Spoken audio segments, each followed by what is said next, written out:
नमस्कार दोस्तों, कैसे हैं आप सब लोग। मैं आपका स्वागत करता हूं आपके अपने चैनल लर्निंग विद के में। आज हम मैथ के बारे में मैथ का सिलेबस स्टार्ट कर रहे हैं पढ़ना। सबसे पहला चैप्टर हम पढ़ेंगे रियल नंबर्स। तो आप सब लोग उम्मीद करता हूं अच्छे से पढ़ाई कर रहे होंगे, क्योंकि आपके बोर्ड एग्ज़ाम्स नज़दीक हैं। बाकी मैं कोशिश करूंगा कि आप लोगों के लिए और जो आपके आने वाले आपके जो जूनियर्स हैं उनके लिए मैं मैथ अच्छे से पढ़ा पाऊँ, आपको भी मदद हो जाए उसमें। तो गाइस शुरू करते हैं। आप अपना आज पहला चैप्टर मैथ का, जिसका नाम है रियल नंबर्स। गाइस ध्यान से पढ़िएगा, क्योंकि पढ़ाई ही सबसे इम्पोर्टेंट है। आप कंसंट्रेट करिए पढ़ाई पे। तो चलिए शुरू करते हैं। मैं यहाँ लिख लेता हूँ रियल नंबर्स।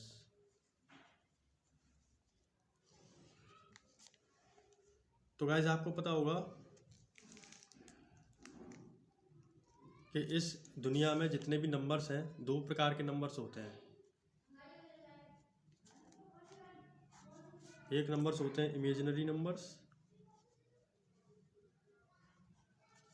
दूसरे होते हैं आपके रियल नंबर्स।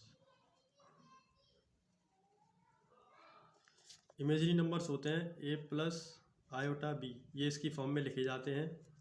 इनका जो इनका स्क्वायर होता है वो नेगेटिव आता है हमेशा। इनका जो स्क्वायर होता है वो हमेशा नेगेटिव आता है। जैसे √-1। वैसे ऐसा कोई नंबर होता नहीं है जिसका जो स्क्वायर निकले वो नेगेटिव में हो। इसलिए ये हमारे इमेजिनरी नंबर्स होते हैं, क्योंकि ये रियल नहीं होते। इनका कोई रियल सॉल्यूशन नहीं होता। माइनस ये ले लो, -2 रूट में। रियल नंबर्स वो नंबर्स होते हैं जिनका स्क्वायर पॉजिटिव होता है। स्क्वायर पॉजिटिव होता है। रियल नंबर्स दो तरह के होते हैं। एक आपके होते हैं रेशनल नंबर्स,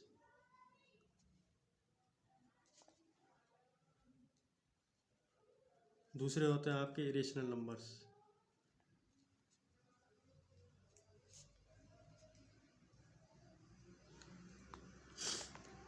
रेशनल नंबर वो नंबर्स होते हैं जो आपके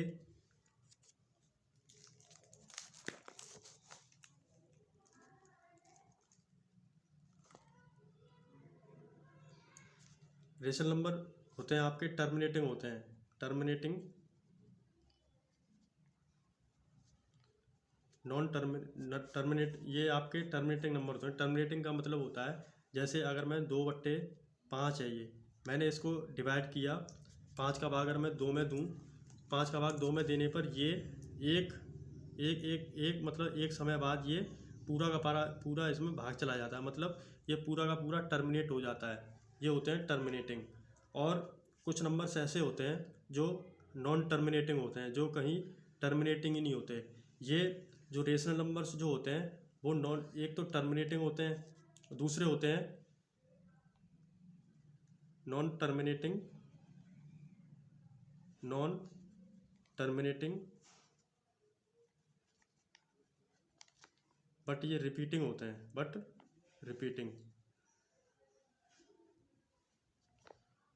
इरेशनल नंबर जो होते हैं आपके, इरेशनल नंबर होते हैं आपके ना तो ये टर्मिनेटिंग होते हैं, नॉन टर्मिनेटिंग और नॉन रिपीटिंग, ये होते हैं आपके irrational numbers. Non terminating, non repeating. जैसे आपने सुना होगा जो पाई की होती है 22/7, इसमें अब डिवाइड करते चले जाओ 3.14। उसके बाद आता है आपका 2, फिर उसके बाद 8, ऐसे कर करके। मतलब ये कहीं भी आपका टर्मिनेट नहीं होता, कहीं पर भी जाकर ये ख़त्म नहीं होता। टर्मिनेट का मतलब होता है ख़त्म होना। ये कहीं भी टर्मिनेट नहीं होता है, ये आपका होता है। उसके बाद हम बात करें, जैसे इसमें ले लेते हैं हम नॉन टर्मिनेटिंग वाले में, नॉन टर्मिनेटिंग रिपीटिंग वाले में हम ले लेते हैं। जैसे हम ले लें इसमें 4/6 ले लें हम, तो ये हो जाएगा 0.6666। ये मतलब इसमें ये टर्मिनेट तो नहीं होगा लेकिन रिपीट हो रहा है। इसमें जो 6 है वो बार बार रिपीट हो रहा है, इसलिए ये हमारा रेशनल नंबर है। तो रेशनल नंबर कौन कौन से होते हैं? एक तो रेशनल नंबर हमारे होते हैं टर्मिनेटिंग वाले, जो टर्मिनेट ख़त्म हो जाते हैं, और दूसरे होते हैं जो टर्मिनेट नहीं होते, नॉन टर्मिनेट होते हैं लेकिन रिपीटिंग होते हैं। लेकिन इरेशनल नंबर जो होते हैं हमारे, इरेशनल नंबर वो नंबर्स होते हैं जो ना तो टर्मिनेट होते हैं और ना ही रिपीट होते हैं। तो उसके बाद हम बात करने वाले हैं कुछ और नंबर्स की। जैसे आपने पढ़ा होगा, जैसे होते हैं हमारे नेचुरल नंबर्स, एक होते हैं हमारे नेचुरल नंबर्स होते हैं नेचुरल नंबर्स। सिंपली जो हमारी गिनतियाँ होती हैं जैसे 1 2 3, ये 1 से स्टार्ट होते हैं, 1 2 3 4, ये होते हैं हमारे नेचुरल नंबर्स। उसके बाद आ जाते हैं हमारे होल नंबर्स। होल नंबर्स में आ जाते हैं, अगर हम इसमें 0 ऐड करते हैं, 0 1 2 3 4, ये होते हैं हमारे होल नंबर्स। उसके बाद आ जाते हैं इंटीजर्स। होल नंबर्स तक पॉजिटिव डिजिट्स होती हैं, लेकिन अगर हम इसमें नेगेटिव डिजिट्स भी ऐड करते हैं तो ये हमारे हो जाते हैं इंटीजर्स। ये हमारे हो जाते हैं इंटीजर्स, ये होते हैं। उसके बाद होता है हमारा और इवन नंबर्स वो नंबर्स होते हैं जो 2 से डिवाइड हो जाते हैं, जैसे 2 4 6 8 10, ये हमारे होते हैं इवन नंबर्स। उसके बाद आते हैं आपके ऑड नंबर्स। गाइस, अगर आपको लग रहा हो कि आपने ये पढ़ा हुआ है तो प्लीज़ एक बार ज़रूर सुन लीजिएगा ध्यान से बैठ के, क्योंकि ये आपका बेसिक है और इसके ये हर जगह काम आता है। अगर आप मान लीजिए आपने पढ़ा है तो अगर आप भूल गए हैं तो आपको रिवाइंड हो जाएगा, आपको दोबारा से याद आ जाएगा। बस मेरा यही मकसद है कि आपको ये जो बेसिक है आपका क्लियर हो जाए और आपको आगे पढ़ने में कोई दिक्कत ना हो, इसलिए मैं ये सब बता रहा हूँ। वरना मुझे ही पता है कि ये सब तो सबको पता होता है। और नंबर्स में होते हैं 1 3 5 7 9, ऐसे नंबर्स जो 2 से डिवाइड नहीं होते, वो ऑड नंबर्स होते हैं। उसके बाद होते हैं हमारे प्राइम नंबर्स। प्राइम नंबर्स वो नंबर्स होते हैं केवल जिनके 2 ही फैक्टर होते हैं, ओनली 2 फैक्टर्स। और वो 2 फैक्टर्स कौन कौन से होते हैं? वो होते हैं, एक तो 1 होता है और खुद वही नंबर होता है, ओन नंबर। जैसे हम बात करें 7 की, तो 7 के जब हम फैक्टर करेंगे तो 7 में एक तो 1 होगा, उसके बाद खुद वही नंबर होगा इसका फैक्टर। ऐसे नंबर जो होते हैं इनके अलावा कोई दूसरा, इनमें कोई तीसरा फैक्टर नहीं होता, ये 2 ही फैक्टर होते हैं, ये होते हैं हमारे प्राइम नंबर्स। उसके बाद होते हैं हमारे कंपोजिट नंबर्स।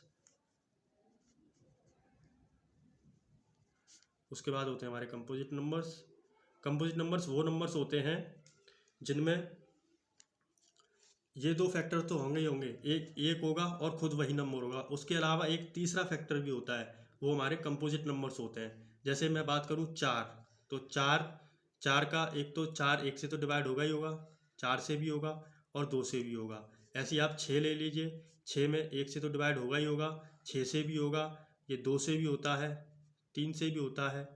तो मतलब कम से कम मतलब ये जो फैक्टर होते हैं, एक तो एक हो गया और खुद वही नंबर, इसके अलावा कम से कम एक और फैक्टर होना चाहिए।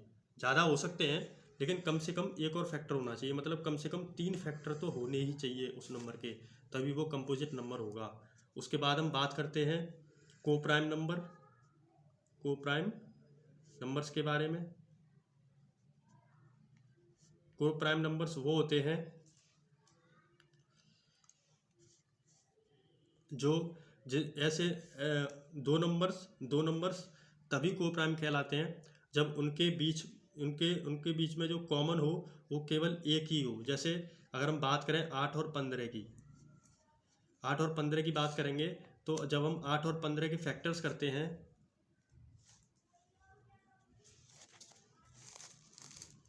8 और 15 के जब हम फैक्टर्स करेंगे तो 8 और 15 के फैक्टर्स क्या क्या होंगे? एक 1 होगा, 2 होगा, 4 होगा, 8 होगा।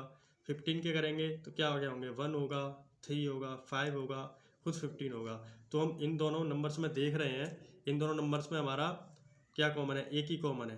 तो इसका मतलब क्या हो गया? 8 और 15 क्या होते हैं हमारे, ये हो गए हमारे को प्राइम नंबर्स।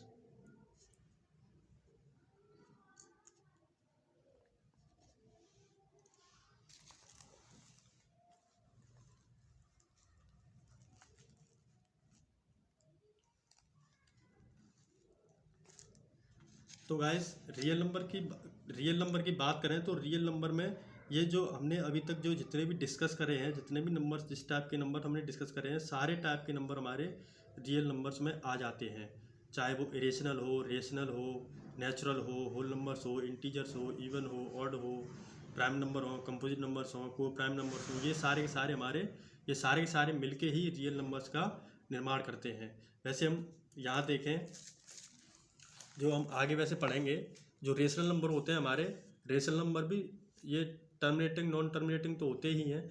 रेशनल नंबर में हमारे एक तो हमारा आता है, एक हमारे आते हैं इंटीजर्स भी होते हैं हमारे रेशनल नंबर्स में, और होते हैं हमारे फ्रैक्शंस, ये आते हैं। रेशनल नंबर आपको पता ही है, रेशनल नंबर वो होते हैं जिसको हम P डिवाइडेड बाई Q की फॉर्म में, मतलब जिसको हम एक फ्रैक्शन की फॉर्म में लिख सकें, वही हमारे रेशनल नंबर होते हैं। जैसे यहाँ पे बात करें 2/5, ये एक फ्रैक्शन है, तो यहाँ पे 2,5 2/5 हो गया। तो इसको हम लेकिन बस एक ही होता है रेशनल नंबर में, कि जो उसका डिनोमिनेटर है वो ज़ीरो नहीं होना चाहिए, बस ये होता है। हम ऐसे इनको लिखते हैं। आगे हम डिस्कस करेंगे, अभी तो खाली इंट्रोडक्शन है। बाकी जब हम रेशनल नंबर, इरेशनल नंबर के बारे में पढ़ेंगे तब हम आगे और डिस्कस करेंगे। तो गाइस अगर मैं इसका क्या बोलते हैं, एक चार्ट सा बनाऊं, चार्ट सा क्या कहते हैं, हम इसका एक डायग्राम बनाते हैं जिसको हम वेन डायग्राम बोलते हैं, उस टाइप का बनाऊं। तो सबसे पहले आएगा हमारा नेचुरल नंबर आ जाएंगे सबसे पहले। उसके बाद आ जाएंगे हमारे नेचुरल नंबर हो गए। उसके बाद आ जाते हैं हमारे ये क्या बोलते हैं, होल नंबर आ जाते हैं। उसके बाद होल नंबर, उसके बाद आ जाते हैं, होल नंबर को भी कर दें। उसके बाद आ जाते हैं हमारे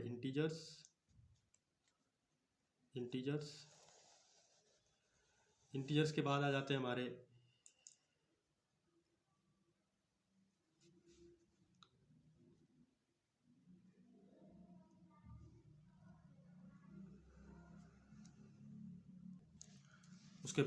हैं हमारे रेशनल नंबर्स।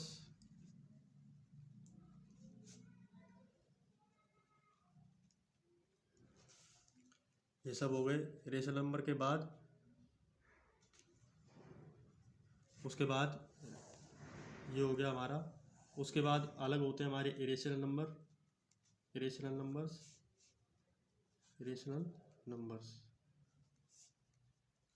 रेशनल नंबर हो गए। और इन सबको मिला के हमारे बनते हैं रियल नंबर। ये हमारे होते हैं हमारे रियल नंबर्स। तो गाइस ये है आपका रियल नंबर्स का इंट्रोडक्शन। आशा करता हूँ, उम्मीद करता हूँ आपको अच्छे से समझ में आया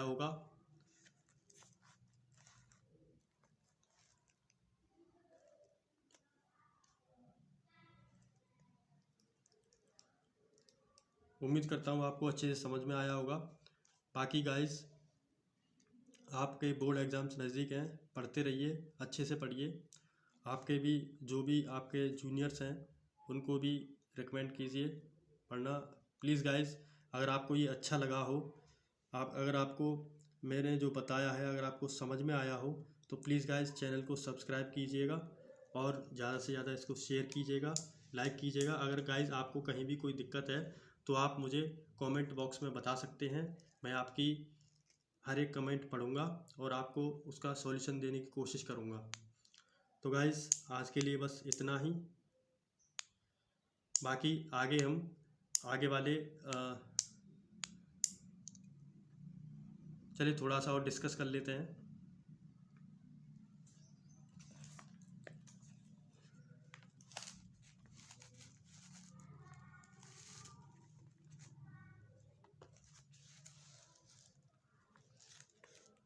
तो गाइस आपको पता है कि आपका जो कोरोना की वजह से आपके जो मैथ का सिलेबस है कम हुआ है, तो इसमें आपके कुछ टॉपिक जो हैं डिडक्ट कर दिए हैं, सीबीएसई बोर्ड ने हटा दिए हैं।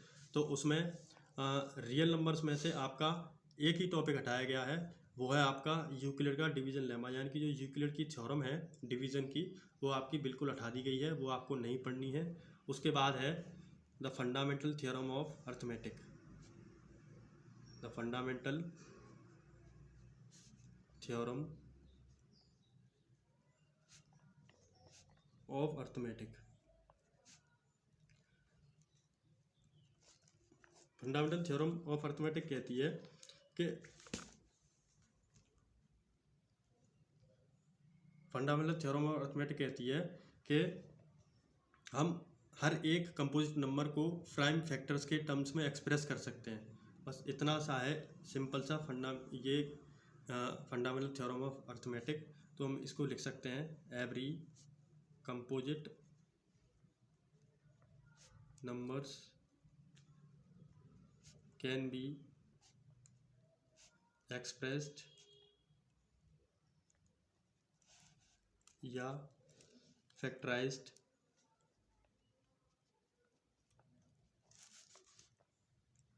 इनटू प्राइम्स या प्राइम नंबर्स, प्राइम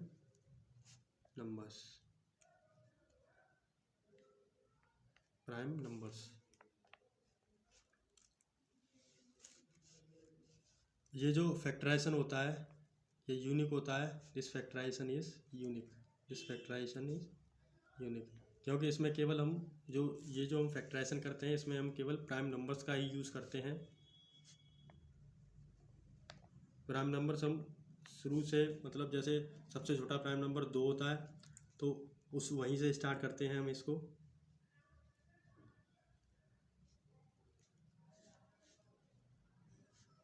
किसी भी नंबर के हम जैसे मान लें 512 है, 512 को जब हम इसके हम फैक्टर करेंगे तो हम 2 से ही स्टार्ट करेंगे, 2 से ही स्टार्ट करेंगे।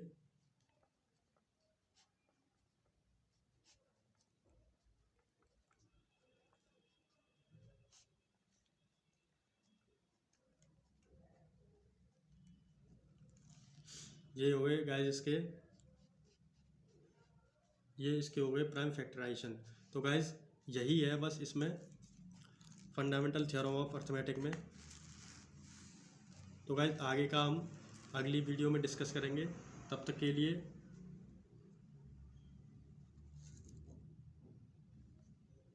के लिए आप खुश रहिए, अच्छे से पढ़ाई कीजिए और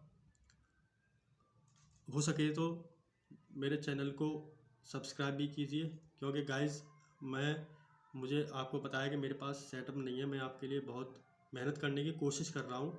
अगर मुझे आप अच्छा रिस्पांस देते हो तो मैं और भी अच्छी कोशिश करूँगा। गाइस मेरे पास सेटअप नहीं है, बस आप ये समझ लिए कि मैं आपको सेटअप बना के, टेम्प्रेरी सेटअप बना के पढ़ाने की कोशिश कर रहा हूँ। अगर गाइस आपको मेरी वीडियो अच्छी लगी हो या कुछ भी समझ में आया हो तो प्लीज़ आप चैनल को सब्सक्राइब कीजिए।